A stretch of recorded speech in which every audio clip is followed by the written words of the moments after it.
बैल कुठला जातीवंत आहे त्याचा कलर, त्यानंतर शिंग, नक्या, त्याला बाबा गळवण आहे किंवा नाही, बेंबट आहे किंवा नाही, त्यानंतर बट्टे वगैरे कुठे आहेत का, असं बारकाईने आम्ही थोडंसं निरीक्षण करून येतो आणि त्याच वेळी ठरवतो की यावेळी बाबा गाय आपली माझावर आल्यानंतर अमुक या बैलाकडं भरवायला न्यायची. आणि जर समजा तो बैल लांब असेल तर मी नेतोच आम्ही. म्हणजे आतापर्यंत मी गोनेवाडी जवळ एक मासाचा बैल होता, त्या बैलाकडे नेली.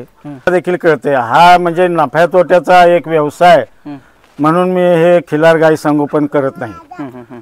मला आवड आणि छंद आहे म्हणून मी करतो. कारण माझ्या खिशातले महिन्याला त्यांच्या आपण जे खुराक म्हणतो, चंदी म्हणतो, त्याच्यासाठी नाही म्हणलं तरी एक कमीत कमी 8,000 रुपये महिन्याला जातात, 7-8 हजार रुपये.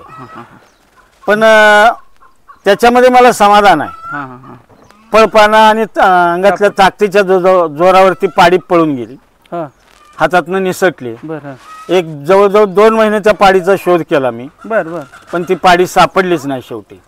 इतकी देखणी, सुंदर, उंच आणि लांबार ती पाडी होती, तशी अजून पाडी माझ्या दावणीला जन्मलेली नाही. म्हणजे ही आणि त्या पाडीच्या पाठीवरची ही पाडी होती. आता ही गायीची 10-11 वेत झाली. म्हणजे ही ज्या शेतकरी मित्रांच्या मला कमेंट येत आहेत, फोन येत आहेत की आम्हाला सर तुमच्या माध्यमातून एखादी कालवड द्या किंवा एखादी गाय द्या, तर तुमच्याकडे एखादी गाय किंवा कालवड मिळेल का आम्हाला? हा, कालवड मिळेल, गाय नाही मिळणार. गाय नाही. नमस्कार पशुपालक शेतकरी मित्रांनो. तर आज आपण आलोय मरोडे या गावामध्ये. तर ह्या शेतकऱ्यांनी काय केलेलं आहे की आपल्या रिटायरमेंट नंतर जे काही गोपालन केलेलं आहे ते फक्त खिल्लार गोपालन केलेलं आहे. तर खिल्लार गायीमध्ये त्यांनी काय बघितलं आणि कशा पद्धतीनं गोपालन केलेलं आहे आपण त्यांना संपूर्ण आता सदिच्छा भेट देऊन संपूर्ण माहिती घेणार आहोत. शेतकरी मित्रांनो, तत्पूर्वी चॅनलवर जर कोण नवीन असाल तर चॅनलला सबस्क्राईब करा, व्हिडिओ शेवटपर्यंत बघा. म्हणजे खिल्लार गायीचं संगोपन कशा पद्धतीने केलं पाहिजे आणि खिल्लार गायीबद्दल आवड, छंद आणि नाद काय असतो हे तुम्हाला त्या ठिकाणी बघायला मिळेल. शेतकरी मित्रांनो, बऱ्याच शेतकरी मित्रांच्या कमेंट होत होत्या की खिल्लार गाई संदर्भात संपूर्ण माहिती द्या. तर खिल्लार गाय कडक असते का, त्याची कसं असते या संदर्भात आपण संपूर्ण माहिती सरांना विचारणार आहोत. तर आपण मरोडे या गावातील निवृत्ती जाधव यांच्याशी त्या ठिकाणी संवाद साधण्यासाठी आलेलो आहे. तर व्हिडिओ शेवटपर्यंत बघा. आणि मित्रांनो, अजून एक आपल्या चॅनलच्या माध्यमातून आपण प्रत्येक सांगोल्याचा बाजार त्या ठिकाणी कव्हर करत असतो. त्यामध्ये HF जर्सी गाय असतील, खिल्लार गाई असेल, बैल बाजार असेल, म्हैस बाजार, शेळी मेंढी बाजार, कालवडींचा बाजार असे संपूर्ण बाजार त्या ठिकाणी अपडेट देत असतो. मित्रांनो, आपण जास्तीचा वेळ न घालवता आपण त्या ठिकाणी मुलाखतीला सुरुवात करणार आहोत. तर आपण सुरुवात करू. नमस्कार सर. नमस्कार. आपला परिचय? मी निवृत्ती आत्माराम जाधव, माध्यमिक शिक्षक होतो, रिटायर झालेला आहे. मुक्काम पोस्ट मरोडे, तालुका मंगळवेढा, जिल्हा सोलापूर. बरं सर, आता आम्ही बऱ्यापैकी बघितलं की आता तुम्ही म्हणला की रिटायर झालं आहे आणि त्याच्यानंतर ही तुम्ही गाय आता संगोपन केलेलं आहे. बरेच शेतकरी असतील किंवा बऱ्याच लोकांचं असं म्हणणं येतं की ही गाय महत्त्वाचं म्हणजे कडक राहते. मग ही तुम्ही रिटायर झाल्यावर ही कसं तुमच्या डोक्यात आलं सांभाळायचं? नाही, नाद आणि छंद हा मला पूर्वीपासून होता, लहानपणापासून. पूर्वी आमचे म्हणजे माझ्या आजोबांना काय मी पाहिलेलं नाही, पण वडिलांच्या जवळ आमचे मोठे भाऊ दोघं, आम्ही लहान असताना खिल्लार बैल होते, खिल्लार गायी होत्या, खोंड असायचे आणि त्यांच्यासोबत आम्ही खोंड वगैरे विकायला करसुंडी यात्रा, करगण यात्रा या ठिकाणी जात होतो. आणि पूर्वीपासूनच नाद, आवड आणि छंद असल्यामुळं म्हणजे रिटायरमेंट व्हायच्या अगोदरपासूनच मी हे खिल्लार गाय पाळण्यास सुरुवात केली. पूर्वी होत्या ते, पण ते माझा जो धाकटा भाऊ होता त्या धाकट्या भावाला पूर्वीचे जे होते सामायिक मधले ते देऊन टाकल्या आणि नंतर माझ्याजवळ नव्हते म्हणूनसाठी मी विकत गायी आणल्या. आता सर, तुम्ही मला सांगितलं की नोकरीला असल्यापासूनच तुम्हाला ही छंद आहे आणि हे त्या ठिकाणी गायी संगोपन करताय. तर ह्याच्यामध्ये आता बऱ्यापैकी बघितलं तर ह्याच्यापासून उत्पन्न त्या प्रमाणात म्हणजे समजा जर्सी गाय असेल, म्हैस असेल, ह्याच्या तुलनेनं जरा उत्पन्न कमी आहे, दूध कमी असते. तर तुम्हाला ह्या क्षेत्रात कसं काय ओळ वाटलं? नाही, याच्यातून उत्पन्न कमी आहे हे मान्य आहे, मला देखील कळते. हा म्हणजे नफ्या तोट्याचा एक व्यवसाय म्हणून मी हे खिल्लार गाई संगोपन करत नाही. मला आवड आणि छंद आहे म्हणून मी करतो. कारण माझ्या खिशातले महिन्याला त्यांच्या आपण जे खुराक म्हणतो, चंदी म्हणतो, हा, हा. त्याच्यासाठी नाही म्हणलं तरी एक कमीत कमी 8,000 रुपये महिन्याला जातात, 7-8 हजार रुपये. पण त्याच्यामध्ये मला समाधान आहे. हा, हा, हा. कारण इतर कुठल्या तरी गोष्टीमध्ये आपण आपल्या खिशातले पैसे उडवण्यापेक्षा हा. याच्यामध्ये पैसे आपण जर यांच्यासाठी खर्च केले गोसेवा. तर त्याच्यापासून मला समाधान मिळते. म्हणून मी हे गायी संगोपन करत आहे. बर बरं, आता आपल्या इथं किती आहे खिल्लार गाई, कालवडी, खोंड? आता खिल्लार गाई माझ्याकडे 3 आहेत हा, आणि खोंड एक आहे. हा. आता काल परवा शिक्षक दिनाच्या दिवशी संध्याकाळी रात्री 9:30 वाजता ही गाय व्याली, हा, हा. पाडी झालेली आहे. बर. हा. तर ह्या गायची जवळजवळ 10 ते 11 वेतं झाली हा. याच्या सगळं. बर बर. पण म्हणजे व्यवस्थित तिचं संगोपन केल्यामुळं तिची तब्येत आणि तिचे दात पांढरे शुभ्र आहेत अजून. हा, हा, हा. म्हणजे साधारणपणे 10-11 वेतापर्यंत खिल्लार गायी थोडेसे म्हाताऱ्या झाल्यासारख्या दिसतात, पण तशी दिसत नाही, अजून वाटत नाही. बर बर. हिची आई मी घेतली होती साधारण 2004-05च्या दरम्यान. तिची एक 2-3 वेतं झाल्यानंतर ती मी दिली एक जणाला पाळायला. हा, हा. तिची ही कालवड आहे. बर बर बर. हिच्या अगोदरची एक पाडी होती, ती चडचण यात्रेमधून म्हणजे चडचणच्या अलीकडच्या बाजूला ज्यावेळी यात्रा भरली होती त्यावेळी ती पाडी मी यात्रेमध्ये 2 वर्षाची होती का पाडी, अजून आदत होती. बर. हा, हा, हा. आणि यात्रेमध्ये भरपूर बैल आलेले असतात जातीवंत, आणि त्या थोडंसं याच्या वातावरणामध्ये खिल्लार गाई किंवा पाडी माझावर येतात बर बर. आणि चांगला बैल दाखवता येतो या उद्देशानं मी ती घेऊन गेलतो. हा. परंतु तिथं काय झालं, म्हणजे पाडी इतकी ती म्हणजे चपळ आणि तापट स्वभावाची होती. बर. इथं वाहनामध्ये घालताना मी आणि माझी मंडळी आम्ही दोघांनी वाहनामध्ये घातली. इतर 2 कामगार होते, त्यांना जवळ येऊच दिलं नाही आम्ही. तिथे गेल्यानंतर हे आमचे मित्र होते सोबत. बर बर. हा. तो अलीकडचा पेट्रोल पंप आहे, तिथं वाहन थांबवलं आणि त्या वाहनवाल्याला म्हणलं आम्ही थोडीशी जागा बघून येतो बांधायला, आणि तोपर्यंत तो गाडीतनं वाहन ते पाडी काढू नको हा, हा, हा. असं सांगून गेलो. मग आमचा एक मित्र तिथं होता, परंतु तिथं जागा नव्हती. इतर ठिकाणी जागा बघून आलो.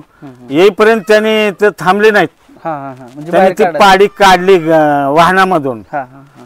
आणि त्या पाडीला म्हणजे मोरकीला हे असे 3 कासरे होते. बर बर. हा. त्यांनी बाजूच्या एका लिंबाच्या झाडाला बांधली. त्यांना आवरली नाही ती पाडी, आणि त्या चपळपणा आणि अंगातल्या ताकदीच्या जोरावरती पाडी पळून गेली, हा. हातातनं निसटली. बर. हा. एक जवळजवळ 2 महिने त्या पाडीचा शोध केला मी, बर बर. पण ती पाडी सापडलीच नाही शेवटी. हा, हा, हा. इतकी देखणी सुंदर उंच आणि लांबार ती पाडी होती, हा, हा, हा. तशी अजून पाडी माझ्या दावणीला जन्मलेली नाही. बर, म्हणजे ही आणि पाठीमागं त्या गाय- पाडीच्या पाठीवरची ही पाडी होती. आता ही गायीची 10-11 वेतं झाली. हा हा, म्हणजे ही जी बहीण होती म्हणा. बहीण होती, मोठी बहीण. बर बर. मग ते अशी पळून जी गेली ती परत सापडली नाही, सापडलीच नाही परत. बर बर. आता अजून एक मला विचारायचं आहे की तुम्ही सांगितलं की ही तुम्हाला पहिल्यापासून ह्या गोष्टीची आवड आहे, ह्याचा छंद आहे, ह्या गोष्टी तुम्ही सातत्य पहिल्यापासून आहे तुमचं या क्षेत्रात. तर आता सध्याच्याला ह्यांना तुम्ही आहाराला मग सांगितलं की मी 8,000 रुपये महिन्याला घालतोय, तर ह्याचा काय आहार देताय तुम्ही? सकाळी उठल्यापासून ते ही गाय गोट्यात संध्याकाळी बसेपर्यंत हिला काय काय आहार देताय? सकाळी आहे ना गोळी पेंट, हा, चुरा पेंट, हा, गहू भुशी, हे आणि मका भरडा, हा, हे मिक्स करून भिजू घालतो. हा, हा, हा. आणि एक साधारण अर्धा-पाऊण तास भिजल्यानंतर तोपर्यंत ती बाकीची कामं करायची. 5:30ला माझं रुटीन चालू होतं. बर. आणि शेण बाजूला सारणे, झाडलोट करणे, दावणी स्वच्छ करणे, आणि इतक्या टायमिंगमध्ये ते वर झाकलेली पाठी जर उघडली हा, तर ते जे आंबून असतं त्याचा एक विशिष्ट असा स्मेल येतो. हा, हा, हा. आणि त्यामुळे लगेच हे जनावर लगेच म्हणजे वाट बघतात कधी आम्हाला मिळेल असं. हा, हा, हा. मग त्यांना ते आंबून खायला देतो. हा. नंतर यांना म्हणजे वैरण वगैरे टाकतो. वैरण टाकल्यानंतर मग एक म्हैस आहे तिची धार वगैरे काढायची वैरण खाल्ल्यानंतर. नंतर 1-2 वेळा वैरण टाकली एक तासाभरानं किंवा 2 तासानं पाणी पाजायचं. बर बर. पाणी पाजल्यानंतर हे निवांत बसते. हां हां हां. निवांत बसल्यानंतर साधारण 3-3:30लाच उठतात जागेवरनं. आणि नंतर मग त्यांना वैरण टाकायची पाणी पाजायचं नंतरचं. म्हणजे ती 4 वाजताचं पुढलं नियोजन हा सेम असं तर सकाळचं. संध्याकाळी असं. आता या गायीना वगैरे मी संध्याकाळी असंच पुन्हा आणखी असतं आंबवणं. म्हणजे 2 टाइम आंबवणं देतो मी यांना. बरं आता मला सर अजून एक सांगा की आता राहिला विषय ही आमून देताय तुम्ही व्यवस्थित संगोपन करताय पण सगळ्यात महत्त्वाचा विषय येतो की वळू भरणे गायला ज्यावेळेस माझ्यावर असते त्या काळात योग्य त्याच्या त्या वाफेवरती तुम्ही वळू भरताय तर ही वळू जी कुठून भरताय किंवा ह्या गायीचं जी काय पैदास होते ही चांगल्या पद्धती होते काय ते वासरं रेसिंगला चालते ती का शेती कामाला चालते ती का गायीसारखी पडते ती वळूसारखी पडते ह्याच्या संदर्भात जरा. तर वळू कोणता भरवायचा यासाठी आम्ही काय करतो म्हणजे गायी पाळायला मी सुरुवात केल्यानंतर त्याच्या अगोदरपासून मी आणि आमचे हे मित्र रावसाहेब पवार पाटील आम्ही प्रत्येक यात्रा फिरतो. पंढरपूरची म्हणजे कार्तिक वारी, मागी वारी, चैत्र वारी, त्यानंतर चडचण यात्रा, सांगोला यात्रा, उमदी यात्रा, त्यानंतर माडगावची यात्रा, त्यानंतर जवळा यात्रा, अशा ज्या जवळपासच्या सर्व यात्रा आहेत ते यात्रा आम्ही फिरत असतो. आपलं जनावर विकायचं असेल किंवा नसेल पण यात्रा फिरून त्या ठिकाणी काय होतं अनेक गावचे वळू बैल आलेले असतात आणि आपल्यालाही कळतं त्यामध्ये बैल कुठला जातीवंत आहे त्याचा कलर, त्यानंतर शिंग, नक्या, त्याला बाबा गळवण आहे किंवा नाही, बेंबट आहे किंवा नाही, त्यानंतर बट्टे वगैरे कुठे आहेत का असं बारकाईनं आम्ही थोडंसं निरीक्षण करून येतो आणि त्याच वेळी ठरवतो की यावेळी बाबा गाय आपली माझावर आल्यानंतर अमुक या बैलाकडं भरवायला न्यायची. आणि जर समजा तो बैल लांब असेल तर मी नेतोच आम्ही. म्हणजे आतापर्यंत मी गोनेवाडी जवळ एक मासाचा बैल होता त्या बैलाकडे नेली. त्यानंतर खुपसंगीचा भोसले त्या बैलाकडे नेली 1-2 वेळा. त्यानंतर रड्ड्याचा कैलास लेंगरे त्या बैलाकडे बऱ्याच वेळा नेतो. पहिला बैल बी होता कोसा त्या बैलाकडे आणि नंतर आता जो बैल आता एक साधारण 2-2.5 वर्ष झाले चालू केलेला आहे त्या बैलाकडे नेतो. त्यानंतर होंडरावच्या बैलाकडे नेलेला आहे. हा त्यानंतर उमदीचे बाबू पुजारी यांच्या बैलाकडे नेलेला आहे. त्यानंतर ते मडसनाळ काम्याकडे नेणार होतो पण ते मालकाचा फोनही लागला नाही. फोन लागला तर त्यांच्याशी व्यवस्थित बोलणं किंवा संभाषण झालं नाही त्यामुळे शेवटी मी काय केलं बाबू पुजाऱ्याचा बैल दाखवला.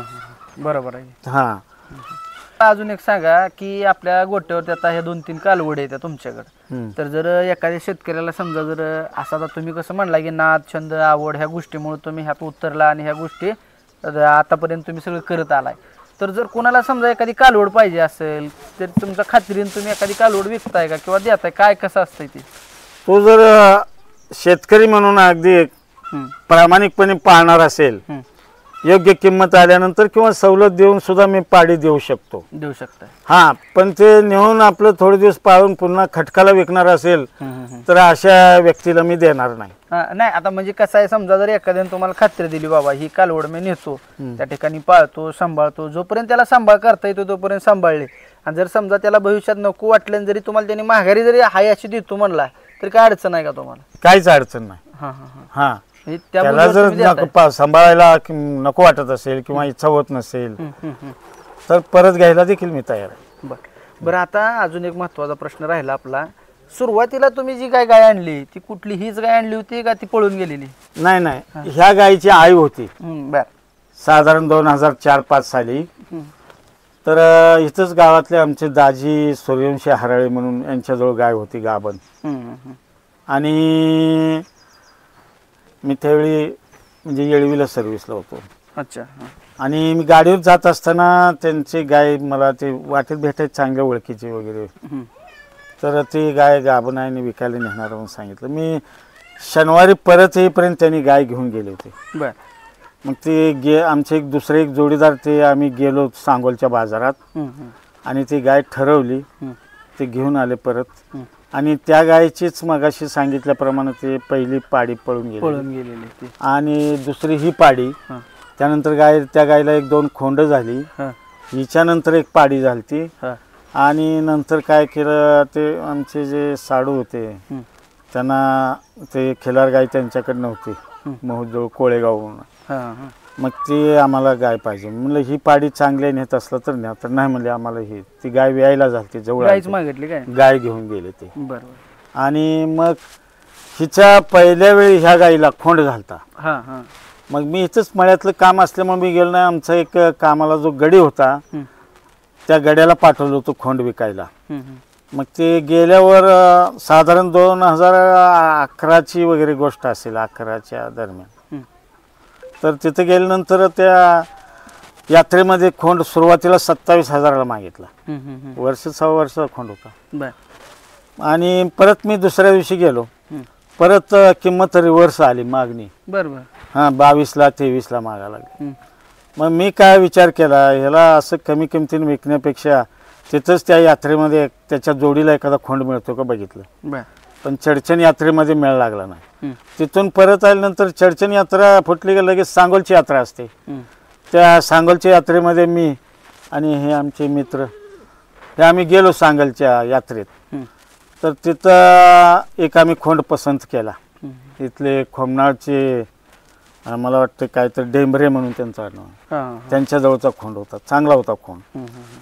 तो खोंड आम्हाला पसंत पडला आणि तो खोंड कार्तिक वारीवर 27,000ला मागितला होता, पण ते दिला नाही त्यांनी. बर.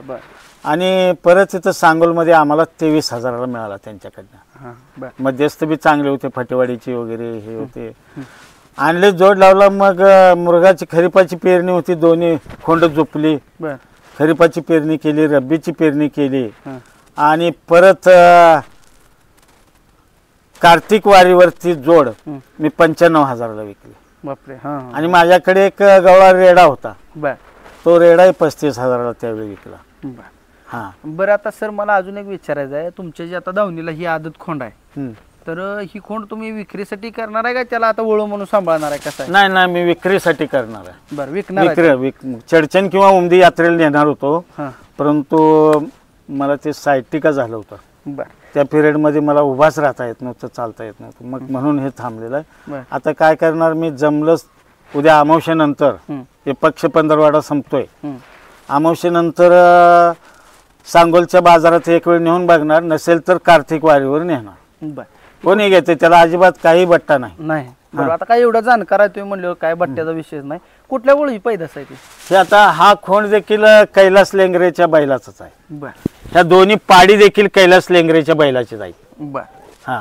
आणि आता ही तुम्ही सांगितलं की त्या कैलास लेंगरे कोण आहे त्यांच्या बैलाचे, तर बऱ्यापैकी आता मी असं ऐकून आहे की ती कुंडीची खान असेल, सिद्धापूर खान असेल, तसं ह्या तुमच्या भागामध्ये कुठल्या? नाही, थोडा बैल बदलला. ह्यावेळी ही आता खोंडाच्या आईला ना, ही आहे ना गाय, ही गाय उमरेच्या एका तेल्याजवळ म्हातारा बैल होता, त्या बैलाच्या पोटची आहे ही. ह्या गायची कालवड आहे. बरं. मोठी आहे कालवड. हा. तर आम्ही नंदूरला गेलतो ही गाय घेऊन बैलाकडे. मासाळचा एक बैल होता म्हणून गेलो.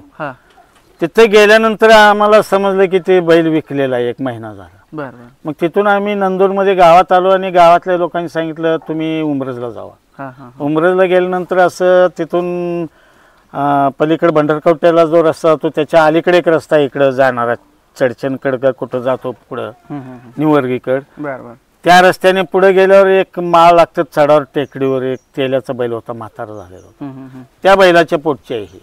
आता पोटातलं 3रा आहे हे, 7वा महिना चालू आहे. आता ह्यावेळी मात्र राजू बिराजदार पाटील खानापूरचा, त्याचा तो त्यांच्याजवळ जो कोसा बैल आहे त्या बैलानं गाभण आहे. किती दिवस बाकी तिला? आता 7वा महिना चालू आहे. 7वा महिना चालू आहे. आणि ही देखील कैलास लेंगरे बैलाचीच आहे, हिला 8वा महिना चालू आहे. बरं. आता ही महाग दिसते हे दोन्ही कालवडे येते, ही किती दिवसात गाभ जातील? आता ही आता एक जे आहे 2 ते 3 वेळा ती माजार आली होती, म्हणजे बळसली होती. दात लावले तर पण अजून दात लावलेला नाही, म्हणून साठी तिला बैल दाखवलेला नाही.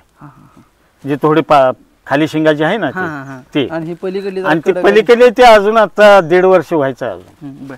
बरं. आता प्रामुख्याने आता मला विचारायचं आहे की ही काय भावानं तुम्ही देताय कालवडी? कालवडी म्हणजे कसं, आता हे निदान आता बाबू पुजाऱ्याच्या बैलाची ह्या कालवडीच्या अगोदरची कालवड होती ह्या गायचीच. तर ती बघा आमच्यातला एक इथला आमचाच एक घनिष्ठ आहे तो त्याचं मुंबईला येणं जाणं असतं. बरं हां. ठाण्याच्या जवळ एक हौशी हॉटेलवाला आहे, त्याच्यासाठी पाळायला त्यानं ती कालवड नेली. 8-9 महिन्याची कालवड होती, 11,000ला दिली त्यावेळी. बरं बरं, आता बऱ्याच शेतकरी मित्रांच्या मला कमेंट येत आहेत, फोन येत आहेत की आम्हाला सर तुमच्या माध्यमातून एखादी कालवड द्या किंवा एखादी गाय द्या. तर तुमच्याकडे एखादी गाय किंवा कालवड मिळेल का आम्हाला? हा, कालवड मिळेल, गाय नाही मिळणार. गाय नाही का? आता ह्या गायीची 10-11 वेत झालेत. माझी मानसिकता होणार नाही विकण्यासाठी. कोण 1 लाख रुपये देतो म्हणला तरी सुद्धा हे गाय मी देणार नाही. सांभाळायला हा, सांभाळायचं म्हणलं तरी नाही नाही, नाहीच का? ती माझ्याच दारात. हा, काय ते असेल. हा, बरं. आणि ही आहे ती जाने, आणि ती आता तुम्ही पाहताय ती आता त्या तशा मापाची आणि त्या जातीची परत गाय मिळत नाही. शिंग बघा किती बारीक आहेत, त्यामुळे ती गाय देणार नाही मी आता. हा, म्हणजे तुम्ही प्रत्येक ह्याच्यावर अभ्यासपूर्वक करून त्या ठिकाणी सांभाळलेली ही तुमची जुनी गाय म्हणून ती दारातली लक्ष्मी तुम्ही काय देत विकत नाही. बरं, ह्या जो काय कालवडी आहेत आता सध्याच्याला 2 आहेत, ती एक तुम्ही म्हणला 14 महिन्याची आणि एक तर आदत मध्येच माझ्यावर आली होती. तर ह्या 2 कालवडी काय अंदाजे किंमत काय सांगचाल तुम्ही? आता मी सांगताना सांगणार, प्रत्येक कालवडीची किंमत 25,000 सांगणार. बरं, साधारण 17-18 हजाराच्या दरम्यान देणार, त्याच्या खाली नाही देणार. बरं. तर शेतकरी मित्रांनो, म्हणजे पाळायला नेणार असतील, पाळायला शेतकरी असतील तर त्यांना देणार. तर शेतकरी मित्रांनो बघू शकताय, स्वतः शिक्षक असून देखील राजमाता खिल्लार ह्या गाईचं त्या ठिकाणी यांनी असं संगोपन केले की चांगल्या चांगल्या लोकांना सुद्धा लाजवेल असं केलेलं आहे. ह्या वयात देखील त्यांनी, आता मी बघितलं मगाशी, स्वतः त्या ठिकाणी त्यांना पाणी दाखवणं असेल किंवा त्यांना चारा टाकणं असेल, त्या ठिकाणी त्या संपूर्ण गायीची निगा राखायची त्यांना सांगितलंच त्यांनी. सकाळी त्यांचं काय गोमूत्र असेल, शेण असेल, ह्या सगळ्या गोष्टीचं काम अजून देखील ते स्वतः करत आहेत. बाबा, तुमचं वय किती आहे? माझं आता 70 वय आहे. तर 70 वयामध्ये देखील त्यांनी इतक्या चांगल्या पद्धतीनं कडक मानली जाणारी खिल्लार गाय हिचं संगोपन केलेलं आहे. तर खरंच ह्यांच्याकडून शिकण्यासारखं आहे की जर एखाद्या गोष्टीची नाद, आवड, छंद जर असेल तर माणूस काही करू शकतोय. तर शेतकरी मित्रांनो, आपण त्या ठिकाणी बऱ्यापैकी माहिती घेण्याचा प्रयत्न केलेला आहे. तर मुलाखत कशी वाटली कमेंट करून सांगायचं आहे. व्हिडिओ जर शेवटपर्यंत बघितला असेल तर शेवटपर्यंत बघितला म्हणून कमेंट करा. जर कोणाला कालवडी पाहिजे असतील तर आपण यांचा सरांचा नंबर देणार आहोत. त्या नंबरवरती संपर्क साधून त्यांनी बऱ्यापैकी किमती देखील आपल्याला सांगून टाकलेला. इथं काय बाजार व्यवहार तसली भानगड नाही, योग्य किंमत पण सांगितली, कालवडी पण चांगली द्या. कोणाला पाहिजे असेल तर आपण संपर्क साधून घेऊ शकताय. आपण त्या ठिकाणी यांच्या घरी येऊन त्या ठिकाणी मुलाखत घेतलेली आहे. तर आपण या ठिकाणी इथंच थांबू. धन्यवाद.